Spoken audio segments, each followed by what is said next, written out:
Hello बच्चों, मैं अनुज Shukla physics online classes में आपका स्वागत करता हूं। कैसे हैं बच्चों? क्या हाल चाल है? कैसी पढ़ाई लिखाई चल रही है आप लोगों की? सारे बच्चे अच्छे से क्लासेस सभी पढ़ रहे हैं। उम्मीद है बेटा सारे बच्चे मन लगाकर घर में अपने पढ़ाई कर रहे होंगे। ओके, आज बेटा हम लोग न्यू चैप्टर में हैं, फर्स्ट पार्ट में, और चैप्टर नेम है हमारा फ्रिक्शन यानी घर्षण। ठीक है, आइए हम लोग जानते हैं घर्षण क्या होता है।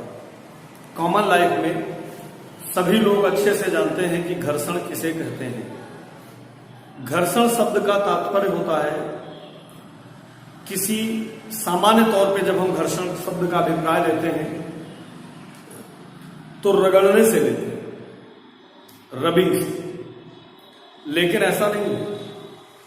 घर्षण एक बल है, फ्रिक्शन एक फोर्स है, और ये किन परिस्थितियों में यह बल क्रियाशील होता है, किन परिस्थितियों में यह बल अस्तित्व में आता है, वे कौन सी परिस्थितियां हैं जब हम इस बल के अस्तित्व में आने को समझ पाते हैं कि ऐसा भी कोई बल अस्तित्व में आ रहा है।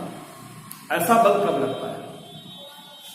जब कोई एक वस्तु किसी दूसरी वस्तु पर चलती है, फिसलती है या लुढ़कती है। जब कोई एक वस्तु किसी दूसरी वस्तु पर चलती है, फिसलती है या लुढ़कती है, तो दोनों वस्तुओं के संपर्क तलों के बीच, यानी जो उनका कांटेक्ट एरिया होता है, जैसे एक ये सरफेस है और एक ये सरफेस है, ये सरफेस इसके ऊपर फिसल रहा है या ये सरफेस इसके ऊपर फिसल रहा है, या जैसे मेज के ऊपर कोई किताब रखी है और हम उस किताब को खिसका रहे हैं, सरका रहे हैं। तो जब कोई एक वस्तु किसी दूसरी वस्तु पर चलती है, फिसलती है या लुढ़कती है, उस समय दोनों वस्तुओं के संपर्क तलों के बीच एक ऐसा बल कार्य करता है जिसकी प्रवृत्ति उन दोनों वस्तुओं के बीच होने वाली आपेक्षिक गति का विरोध करने की होती है। उन दोनों वस्तुओं के बीच होने वाली आपेक्षिक गति का विरोध करने की होती है। ऐसे ही बल का नाम क्या है? घर्षण, फ्रिक्शन फोर्स। तो बेटा आज हम लोग सबसे पहले जानेंगे घर्षण बल क्या होता है, फ्रिक्शन फोर्स क्या होता है। तो घर्षण बल कब क्रियाशील होता है, कब अस्तित्व में आता है? जब दो वस्तुएं परस्पर संपर्क में आती हैं, कांटेक्ट में आती है। Is it right? और कांटेक्ट में आने के साथ जब एक बॉडी दूसरी बॉडी पर मूव करेगी, चलेगी, तभी घर्षण बल अस्तित्व में आएगा। अगर बॉडी मूव नहीं करेगी, नहीं चलेगी, तो घर्षण बल अस्तित्व में नहीं आएगा। जैसे सपोज करो बेटा ये कोई एक रुक्ष क्षैतिज समतल है, एक खुरदरा सरफेस है, और इसके ऊपर ये कोई एक वस्तु रखी। अब इस समय ये वस्तु विरामावस्था में, अगर ये वस्तु विरामावस्था में है तो इस वस्तु का भार mg कहां कार्य करेगा? नीचे की। और जिस मेज के पृष्ठ पर यह वस्तु रखी है, उस पृष्ठ के तल द्वारा एक प्रतिक्रिया बल लगाया जाएगा ऊपर P। अब देखो बेटा ये जो प्रतिक्रिया बल P लगाया गया है, वास्तव में ये भार के जस्ट अपोजिट होता है, यहां से कार्य करता है, लेकिन मैंने इस प्रतिक्रिया बल को यहां से दिखा दिया है। इसका एक प्रयोजन है, इसका एक कारण है, ऐसा मैंने क्यों किया। अभी 2 मिनट के बाद आपको वो चीज पता चलेगी कि मैंने इस प्रतिक्रिया को ठीक यहां पर न दिखा करके साइड में क्यों दिखाया। चलिए, अब जब बेटा ये वस्तु विरामावस्था में है, यानी गतिकी अवस्था में नहीं है, तो उस समय ये जो प्रतिक्रिया बल है P, ये इसके भार mg को संतुलित किए, और ये कंडीशन हमारी संतुलन की कंडीशन कहलाती है। यानी ये कंडीशन हमारी संतुलन की दशा कहलाती है, इक्विलिब्रियम की पोजीशन कहलाती है। Is it right? बात समझ में? अब हम इस वस्तु को गति कराने की कोशिश करें। We will try to the body to be move. हम अब इस बात की कोशिश करेंगे कि ये वस्तु गतिमान हो जाए, चलना शुरू करो। अब ये वस्तु अगर हम गतिमान कराना चाहते हैं तो बेटा हमें क्या लगाना पड़ेगा? इस पे बल, फोर्स लगाना पड़ेगा। जब हम इस पर बल लगाएंगे तो क्या कंडीशन होगी, जरा ध्यान दीजिए। ये वस्तु थी,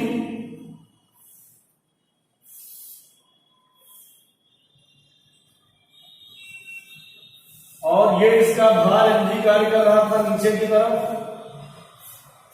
और मैंने इस पर एक F बल लगाकर इस तरफ बॉडी को गतिमान कराने की कोशिश की, इसको मूव कराने की कोशिश की। लेकिन वस्तु ने मूवमेंट नहीं किया, वस्तु गतिशील नहीं हुई। बल तो मैंने लगाया, लेकिन इस बल के कारण वस्तु को गतिमान होना चाहिए था, लेकिन वस्तु गतिमान नहीं। इसका मतलब है कि इन दोनों वस्तुओं के संपर्क तलों के बीच कोई एक ऐसा बल कार्य कर रहा है जो इस वस्तु को गति करने से रोक रहा है, इस वस्तु को गति करने से रोक रहा है। जबकि मैंने कितना बल लगाया? F। अब बेटा जब हम F बल लगाएंगे और वस्तु गति नहीं करती है, तो ये जो इसकी प्रतिक्रिया ऊर्ध्वाधर दिशा में कहां कार्य कर रही थी? ऊपर की तरफ। ये प्रतिक्रिया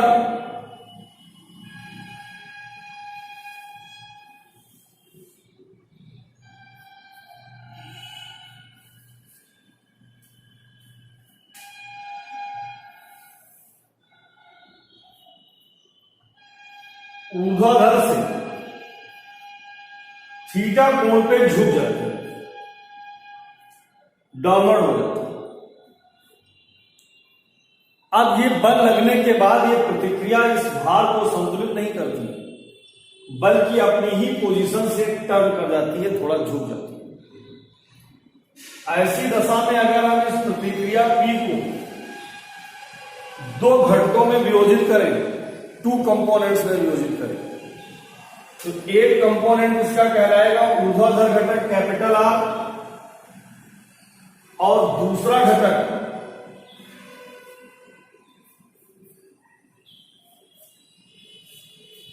इस वस्तु और संपर्क तल के बीच एक घर्षण बल होगा, Fs, स्टैटिकल फ्रिक्शन।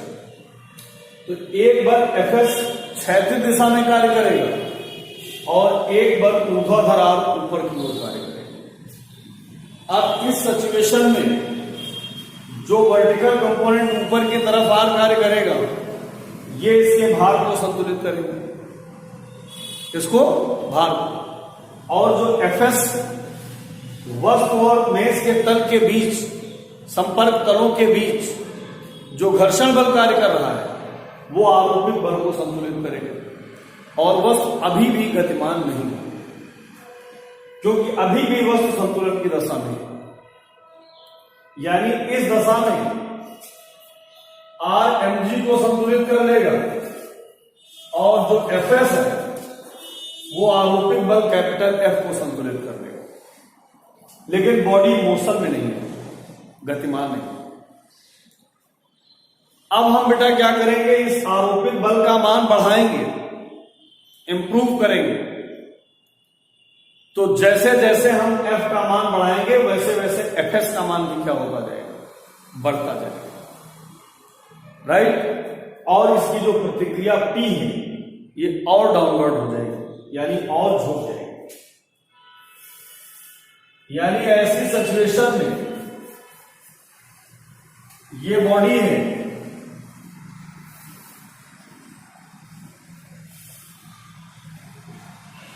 ये वस्तु का भार mg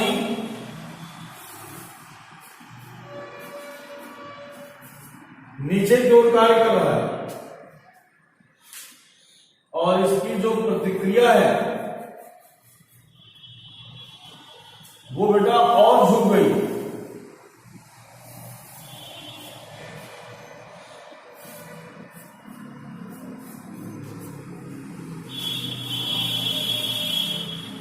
जब ये और झुक गई तो जो घर्षण बल था Fs, उसका मान इससे ज्यादा हो गया। देखिए इसका परिमाण ये था, इसका परिमाण ये, राइट। और आरोपित बल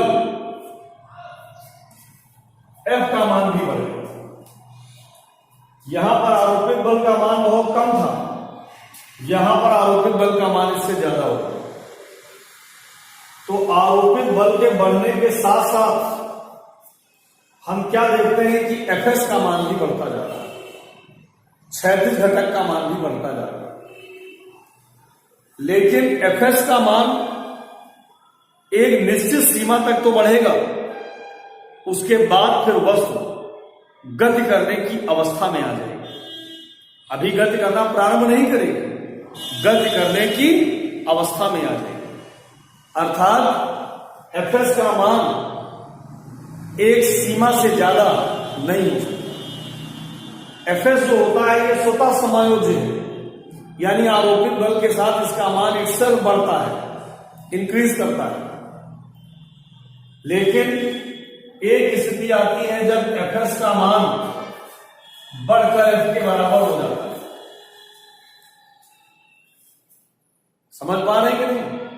यानी Fs एक उच्चतम सीमा पर बढ़कर आ जाता है, जिसके आगे अब Fs नहीं बढ़ सकता है।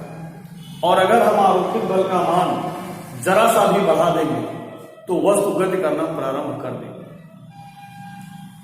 इस सिचुएशन में वस्तु गति करने की दशा में आ चुकी है, यानी बॉडी मोशन करने की सिचुएशन में आ चुकी है।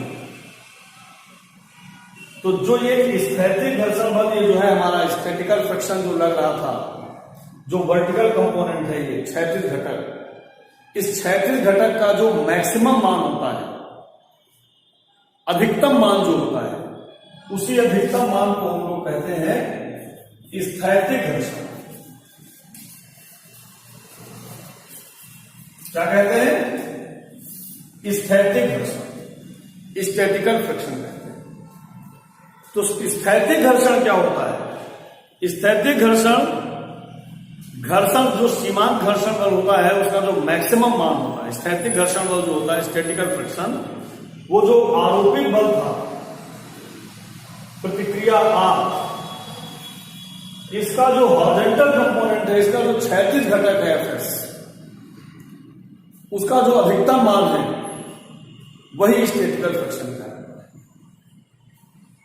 तो अधिकतम बल की हम ना कहें, अधिकतम की जगह पर यह कहें कि जब कोई वस्तु दूसरी वस्तु पर गति करने का प्रयास कर रही होती है, ट्राई टू मूव, जब गति करने का प्रयास कर रही होती है, उस समय दोनों वस्तुओं के संपर्क कणों के बीच लगने वाले घर्षण बल को स्थैतिक घर्षण बल, स्टैटिकल फ्रिक्शन कहते हैं।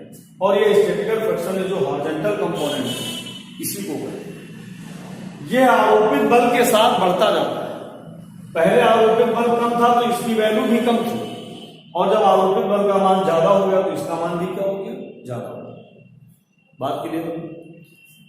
अब अगर इसके बाद आप आरोपित बल का मान और बढ़ा देंगे तो अब स्थैतिक घर्षण बल बढ़ने की बजाय घटने लगे, यानी कम हो जाए। इसकी इस परिस्थिति को आप यहां पर ऐसे दिखा सकते हैं। ये बॉडी है, ये इसका भार mg नीचे की ओर कार्य कर रहा है, और ये इसकी प्रतिक्रिया है P,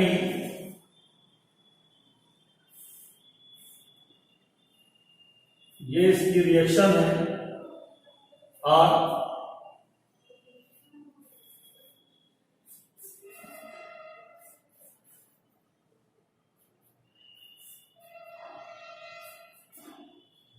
अब देखिए ऐसी सिचुएशन में आप अगर देखें तो Fs ये था और अब घर्षण बल का मान पहले से क्या हो गया, कम हो गया, क्योंकि वस्तु ने गति करना प्रारंभ कर दिया। बात समझ? तो जब कोई भी एक वस्तु किसी दूसरी वस्तु पर गति करने का प्रयास कर रही होती है, उस समय दोनों वस्तुओं के संपर्क तलों के बीच, दोनों वस्तुओं के संपर्क तलों के बीच लगने वाले घर्षण बल को स्थैतिक घर्षण बल कहते हैं। और जब वस्तु दूसरी वस्तु पर गति करने का प्रयास कर रही है तो स्थैतिक घर्षण बल, और जो स्थैतिक घर्षण बल का अधिकतम मान होता है, यहां पर देखिए स्टैटिकल फ्रिक्शन लग रहा है, यहां पर ये स्टैटिकल फ्रिक्शन मैक्सिमम हो चुका है, अब इसके आगे ये नहीं बढ़ेगा। तो स्थैतिक घर्षण बल का जो अधिकतम मान होता है उसको हम लोग कहते हैं सीमांत घर्षण। क्या कहते हैं? सीमांत घर्षण, लिमिटिंग फ्रिक्शन। तो स्थैतिक घर्षण और सीमांत घर्षण दोनों को अच्छे से समझ लीजिए, दोनों में बहुत स्लाइट डिफरेंस है। स्थैतिक घर्षण जो होता है वो उस दशा में कार्य करता है जब एक बॉडी दूसरे बॉडी के ऊपर गति करने का प्रयास कर रही होती है, और स्थैतिक घर्षण बल का जो अधिकतम मान होता है, क्योंकि ये स्वतः समायोजित है, वो आरोपित बल के साथ बढ़ता जाता है, इसका जो मैक्सिमम मान है वो सीमांत घर्षण कहलाता है। और इसके बाद जब वस्तु गति करना प्रारंभ कर देती है तो घर्षण बल का मान कुछ कम हो, रिड्यूस हो जाता है। डायग्राम बनाइए।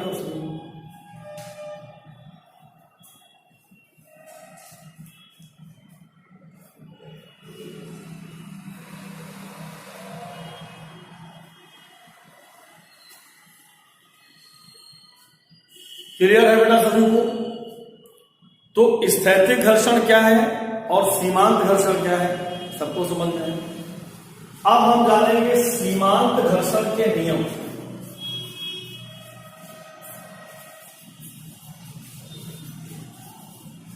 सीमांत घर्षण के नियम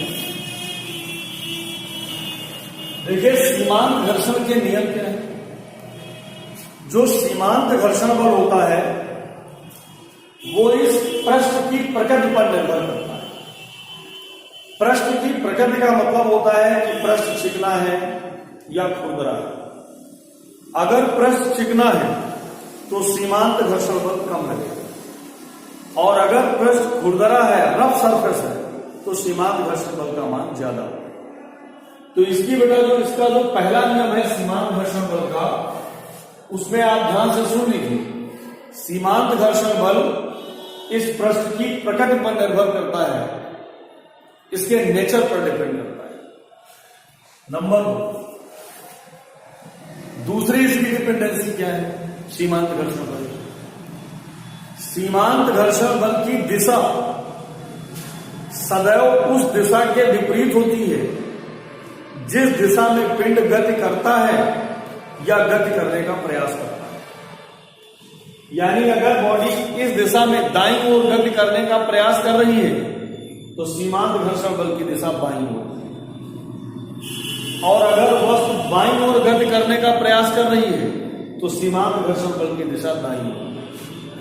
यानी सीमांत घर्षण बल की दिशा उस दिशा के विपरीत होती है जिस दिशा में पिंड गति करता है या गति करने का प्रयास करता है।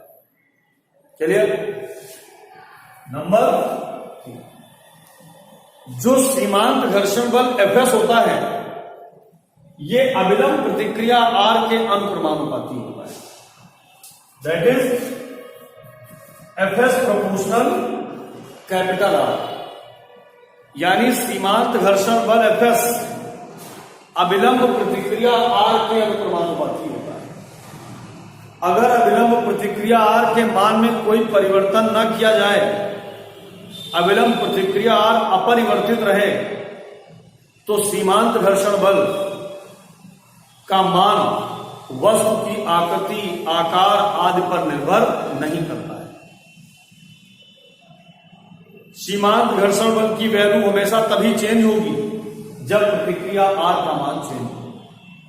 चलिए, अगर बेटा हम प्रोपोर्शन हटाएं, यहां पर एक कांस्टेंट लगाते हैं म्यू एस, एफ एस बराबर म्यू एस आर, जहां म्यू एस एक नियतांक है, एक कांस्टेंट है, जिसे हम घर्षण गुणांक कहते हैं, कॉफिशिएंट ऑफ फ्रिक्शन कहते हैं। जहां म्यू एस एक नियतांक है, जिसे घर्षण गुणांक कहते हैं, कॉफिशिएंट ऑफ फ्रिक्शन कहते हैं। अब अगर आपसे कहा जाए कि घर्षण गुणांक क्या है, इसे डिफाइन करिए, तो इससे बेटा अगर हम म्यू एस का मान निकालें तो म्यू एस बराबर किसके हो जाएगा, एफ एस अपान आर के। यानी सीमांत घर्षण बल एफ एस और अविलंब प्रतिक्रिया आर के अनुपात को ही घर्षण गुणांक कहते हैं, कॉफिशिएंट ऑफ फ्रिक्शन कहते हैं। तो घर्षण गुणांक क्या है, सभी बच्चों को समझ में आया? क्लियर है? सीमांत घर्षण बल एफ एस और अविलंब प्रतिक्रिया आर के अनुपात को ही क्या कहते हैं, घर्षण गुणांक, कॉफिशिएंट ऑफ फ्रिक्शन कहते हैं। कंफर्म है? कोई डाउट किसी को समझ में आया? तो आज बेटा हमने आपको बताया कि घर्षण बल क्या है, घर्षण बल किन परिस्थितियों में क्रियाशील होता है, कब अस्तित्व में आता है, और घर्षण बल के दो प्रकार पढ़ाए। एक मैंने आपको प्रकार पढ़ाया स्थैतिक घर्षण, और दूसरा मैंने आपको पढ़ाया सीमांत घर्षण, स्टैटिकल फ्रिक्शन और लिमिटिंग फ्रिक्शन। चलिए, बात समझ में? अब इसके बाद घर्षण के अन्य प्रकार भी होते हैं, जिनकी डिस्कशन हम अपने नेक्स्ट वीडियो में करेंगे।